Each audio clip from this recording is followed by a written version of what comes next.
హక్కులను హరించుకుంటూ మనల్ని ఎక్కడ తీసుకుపోతున్నారో మనకు అంతకుముందు తెలుస్తుంది. ఈ రోజు అనేక దేశాల్లో మహిళా పోరాటాలు వెల్లుబుకుతున్నాయి. మన దేశంలో కూడా ఆనాటి 1975 నుండే మన దేశంలో కూడా మహిళా దినోత్సవాలు జరిపాయి. పోరాట స్ఫూర్తిని మన అమరులు కామ్రేడ్ జయక్క, కామ్రేడ్ చంద్రక్క, కామ్రేడ్ నిర్మల ఆనాటి నుండే పోరాటంలో ఉండి భూమి ముక్తి విముక్తి పోరు మార్గంలో పయనించడం జరిగింది. ఈ రోజు మన ప్రగతిశీల మహిళా సంఘం ప్రధాన ఎజెండా ఏదైతే ఉన్నదో శ్రామిక మహిళలు ఉపాధిపై దాడికి వ్యతిరేకంగా పోరాటం చేయాలనేది. ఈ శ్రామిక మహిళలు ఉపాధి రంగంలో ఇప్పుడు మహాత్మా గాంధీ జాతీయ ఉపాధి హామీ పథకం, నీరుగార్చి బీబీజీ రామ్జీ పేరుతో చట్టాన్ని ఉల్లంఘించి బీబీజీ రామ్జీ పేరుతో కొత్త పథకాన్ని తెచ్చి మనకున్నటువంటి ఈ ఉపాధి కూలీ కూడా లేకుండా చేసే కుట్ర పన్నుతున్నటువంటి ఈ బీజేపీ ప్రభుత్వానికి వ్యతిరేకంగా మనం పోరాటం చేయాలనేది ఏదైతే అప్పటి ఉన్నటువంటి పేరు కాదు ముఖ్యం, మనకున్నటువంటి ఏదైతే ఉపాధి ఉన్నదో ఈ ఉపాధిలో శ్రామిక వర్గ మహిళలు తన దగ్గరలో పనిచేసుకుంటూ ఆ ఉపాధిని ఎంచుకుంటూ తన కూడా తన బిడ్డల దగ్గరగా నుండి పెంచుకుంటూ ఉన్నారు. అలాంటి శ్రామిక వర్గంపై ఈ ఉపాధి పథకం బీబీజీ రామ్జీ పేరుతో నిధులు లేక కేంద్రంలో అప్పుడు 90% నిధులు ఇస్తే అప్పుడు రాష్ట్ర ప్రభుత్వం 10% నిధులు మహాత్మా గాంధీ ఉపాధి జాతీయ పథకం కింద కొనసాగింది. ఇప్పుడు బీబీజీ రామ్జీ పేరుతో 60% నిధులు కేంద్ర ప్రభుత్వాన్ని, 40% నిధులు రాష్ట్ర ప్రభుత్వాన్ని అని చెప్తుంది. అసలే మన రాష్ట్రం విడిపోయిన తర్వాత ఎంత అప్పుల్లో ఉన్నదో, కోట్ల అప్పుల్లో ఉన్నప్పుడు ఈ పథకం మనం అమలు చేయడానికి సరిపోతుందా? మనకు ఉన్నటువంటి ఈ రాష్ట్ర ప్రభుత్వం దాని నేపథ్యం భరించగలదా అనేది చేయకుండా ఈ రాష్ట్ర ప్రభుత్వ మంత్రులేమో అక్కడ పార్లమెంట్ లో ఓకే చేసుకుంటూ దుర్మార్గమైన చర్య. అందుకే మనమందరము కలిసికట్టుగా గ్రామీణ ఉపాధి హామీ పథకం ముందుగానే కొనసాగించాలనేది డిమాండ్ చేయాలి. అలాగే ఈ రోజులో చూస్తుంటే రాష్ట్ర బడ్జెట్ లో లక్షల బడ్జెట్లు పెడుతున్నారు, అనేక హామీలు ఇస్తున్నారు. ఏ హామీని కూడా ఈ రాష్ట్ర ప్రభుత్వం నెరవేర్చడం లేదు.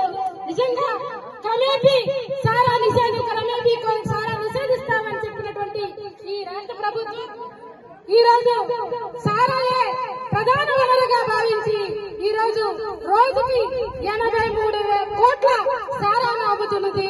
సంవత్సరానికి 30,000 కోట్ల పైసలు సారా అమ్ముతుంది.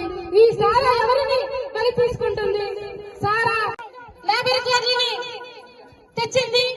ఆనాడి పోరాడి సాధించుకున్నటువంటి 19 చట్టాలను ఉల్లంఘించి 4 లేబర్ కోడ్లుగా తీసుకొచ్చి కార్మిక వర్గానికి ఎక్కడ కనీసం పోరాడడానికి అవకాశం లేకుండా, ఎక్కడ యూనియన్లు పెట్టడానికి అవకాశం లేకుండా శ్రామిక వర్గానికి ఎలా ఇబ్బందులు పెడుతుందో నిన్న కాక మొన్న మనం విజయవాడలో అంగన్వాడీ వర్కర్స్ కనీస వేతనం కావాలని, కనీసం మాకున్నటువంటి ప్రావిడెంట్ ఫండ్ను ఇవ్వమని పోరాటం చేస్తుంటే రాత్రి 3 గంటలకి పోలీసులు వెళ్ళి ఆ కేంద్రంలో ఉన్నటువంటి మహిళలు అందరూ తరిమి ఎలాగా అరెస్ట్ చేశారో, ఎక్కడ మహిళా లోకానికి శ్రామిక వర్గానికి మీరు కాపాడుతున్నారనేది మేము ప్రశ్నిస్తున్నాం.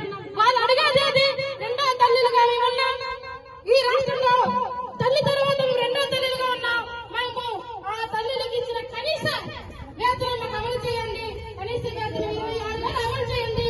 ఆ వేతనం ఇస్తే మా బిడ్డలను మేము ఇక్కడ ఉన్నటువంటి నిత్యావసర సరుకులను పెంచి పోషించుకునే వాళ్ళము అవుతాము.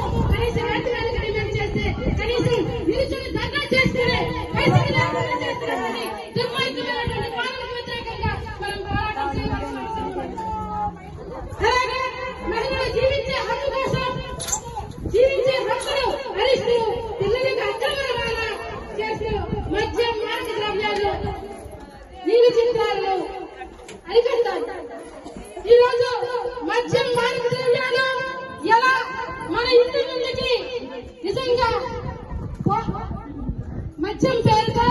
విచ్చలవిడిగా అమ్మడాలు ప్రారంభించి బెల్ట్ షాపులు ప్రారంభించి మన గ్రామంలో ఉద్దాన ప్రాంతంలో కూడా సబ్బెల్ట్ షాపులు ప్రారంభించి పాలక వర్గాలు ఇక్కడ అందిస్తున్నటువంటి వాళ్ళని ఏదైతే అమ్ముతున్న వాళ్ళని పట్టిస్తే పాలక వర్గాలు ఇక్కడ దానికి ధైర్యం చెప్తూ వాళ్ళని విడిపించుకుంటున్నాయో ఇక్కడ మన కాలనీలో జరుగుతున్నటువంటి సంఘటన మనకు తెలుస్తుంది.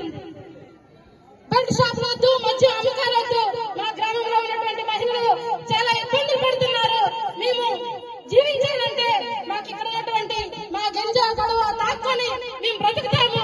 ఇక్కడ ఉన్నటువంటి సారాకు వ్యతిరేకంగా పోరాటం చేస్తున్నాము అంటే ఆ సారాన్ని పట్టిస్తే తూతూ మంత్రంగా పట్టించి బీజేపీ, ఆర్ఎస్ఎస్, టీడీపీ, వైసీపీ నాయకులు వాళ్ళని కొమ్ము కాస్తూ వెళ్ళి అక్కడికి వచ్చి వాళ్ళని విడిపించుకునే పరిస్థితి మనకు